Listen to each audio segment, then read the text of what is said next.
So we have some time left. Let's talk about our paper.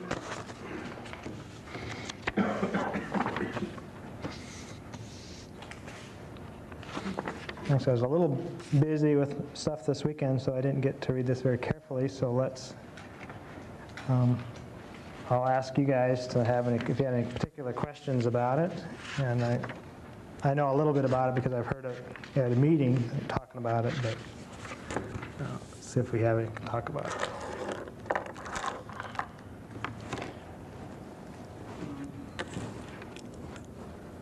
What do they mean? First page says, in particular, the reduced capacitative and resistive effects associated with small electrons have allowed large perturbation methods. And again, such a cycle of time. Why do they call it large perturbation? Yeah, it's a little bit of a fancy talk, I guess.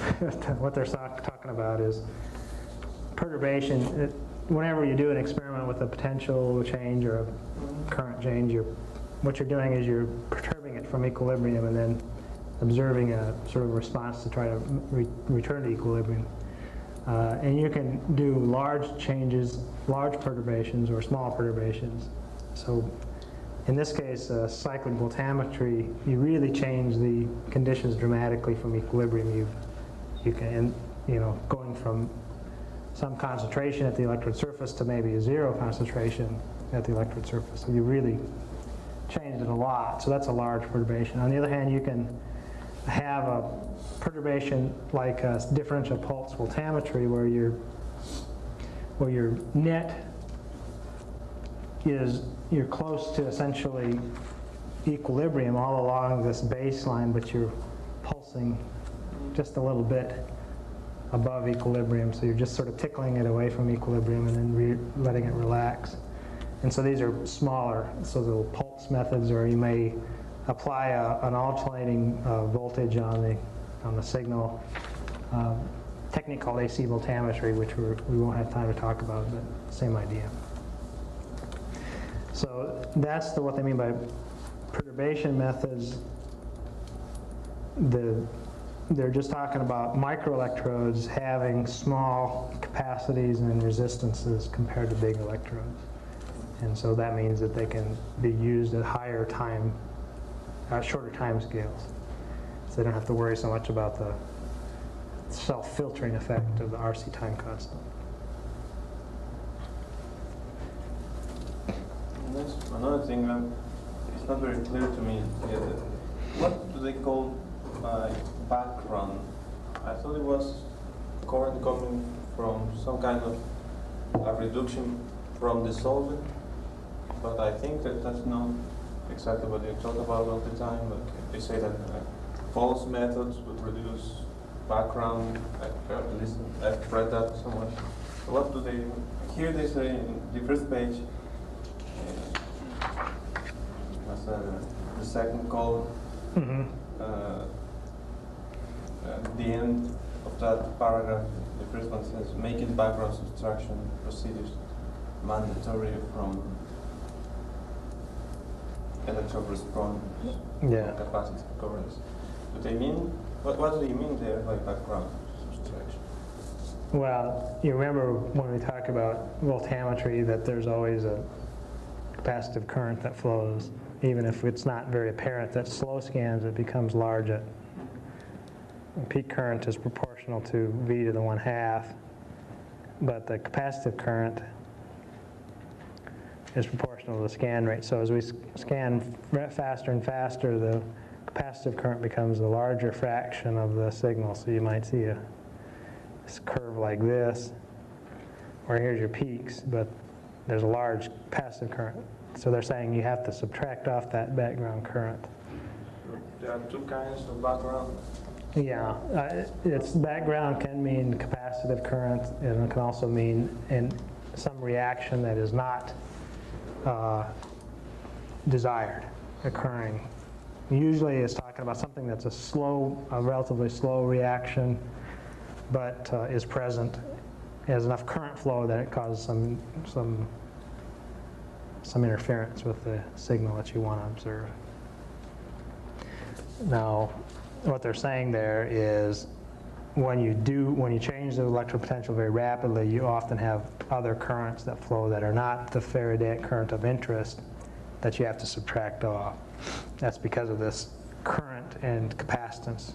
That's really the major problem they've got.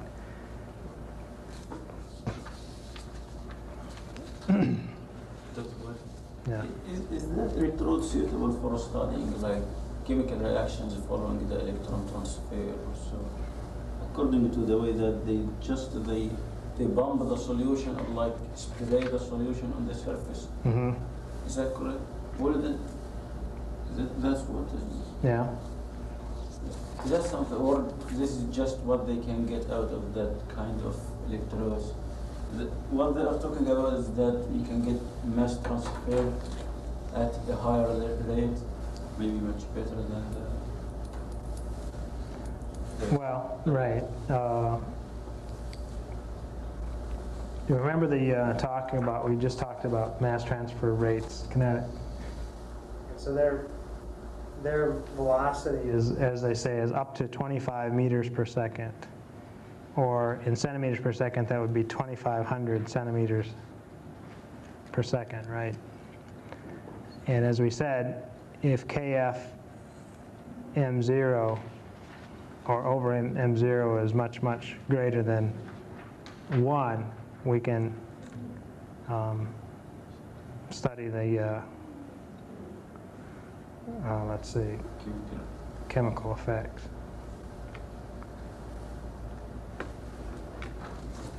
Much less than 1, I should say. Then kinetic effects can be studied.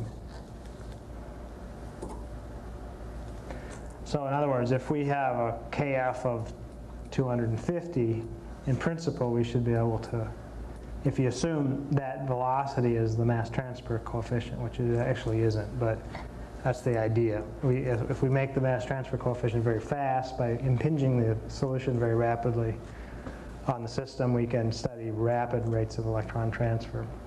Because now the KF value can be quite large and still see the effect that we're interested in. But you're asking about chemical kinetics.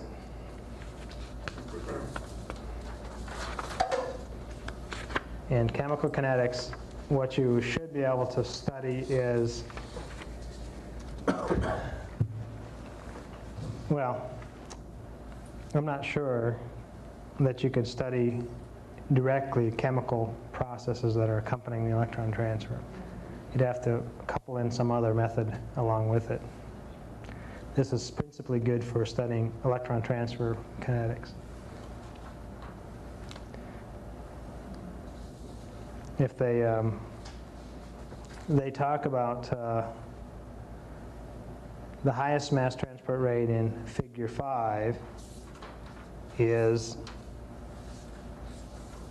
mass transfer coefficient of about 0.55 centimeters per reciprocal seconds. Okay, so that flow rate is much higher than the actual mass transfer coefficient ends up being if you look at that system. So what that means is that 0.55 centimeters. So you just should be able to study rates of as fast as perhaps 0.05 centimeters per second with good accuracy, and maybe up to a couple tenths of a centimeters per second with reasonable accuracy. Notice multi-microelectrode with a radius of about 150 nanometers would be required to achieve the same mean rate of mass transfer in stationary solution. What that's saying is that, remember the equation for a microelectrode. It's 4RNFDC. And if we look at the limiting current, normally it's NF A C M0. So if you rearrange those two equations, you can see that the mass transfer here is on the order of the radius over the diffusion coefficient over the radius. So it's, and then it has a pi in there somewhere. So by making the radius smaller, we can increase the mass transfer coefficient of our microelectrode.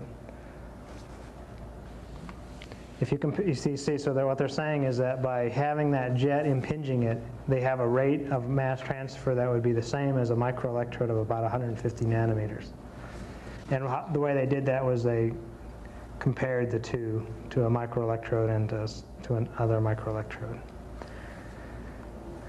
And we were just talking about rotating disk electrodes would have to rotate at speeds of about 200,000 hertz, which isn't radians per second, but that's omega is equal to 2 pi f. So omega would be equal to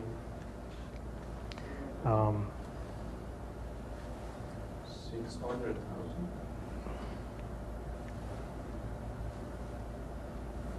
Actually, 1200. Yeah.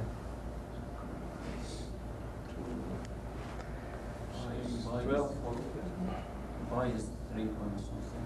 Yeah, 3. Right. So it'd be omega over, or right. So it's faster than they said than we said we could rotate it normally, and that's quite a bit faster. So these would have an advantage, for example, than the rotating disk electrode. It's very similar, in other words, to the rotating disk electrode. It has the same sort of thing. You get a mass transport to the electrode surface, it sprays out the sides, but we're just allowing a system that really has essentially no moving parts, much simpler physically. And you notice how do they change the flow rate? You may remember that. Simple gravity sometimes. Yeah, they just change the gravitational. And the only real tricky part is making the jet and given diameter. So it's pretty simple physically, and they have some, they calculate some things to. They didn't have a real theory at this point about what it should be. They knew what the flow conditions should be for laminar conditions, in other words, so they don't have turbulence in the system, but that's about all they had. So what they did is they compared the results to microelectrodes where they knew the actual mass transfer coefficients and made analogies based on those two systems from equation 5. This wall tube electrode, the one that we mentioned here, the one that we just talked about in the class, wall. Yeah, it's essentially a wall jet electrode, like we talked about. It's because of the system, it's slightly different than a wall jet electrode. If you notice, the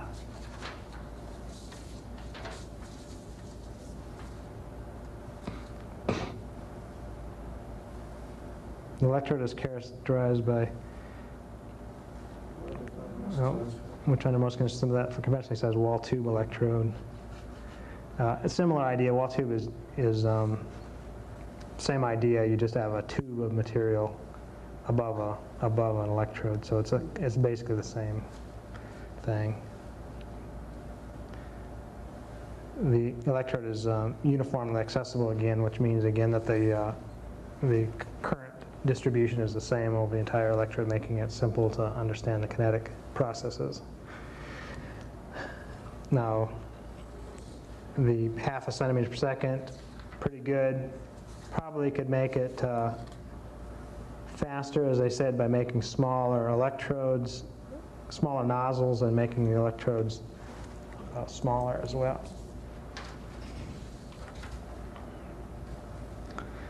Okay.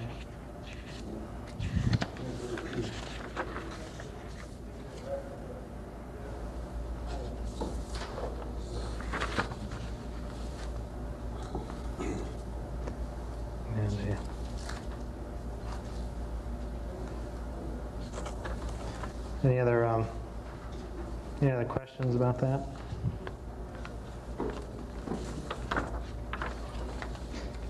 So just another example of what that's kind of been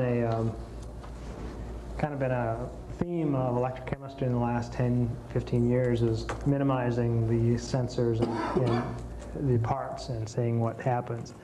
A lot of previous work, because of physical constraints and electronics, really they worked with larger electrodes and so on because they were easier to work with. They didn't have the methods and the ways to do that. Now, since they do, we have ways of moving electrodes very carefully and making small tubes and jets like this.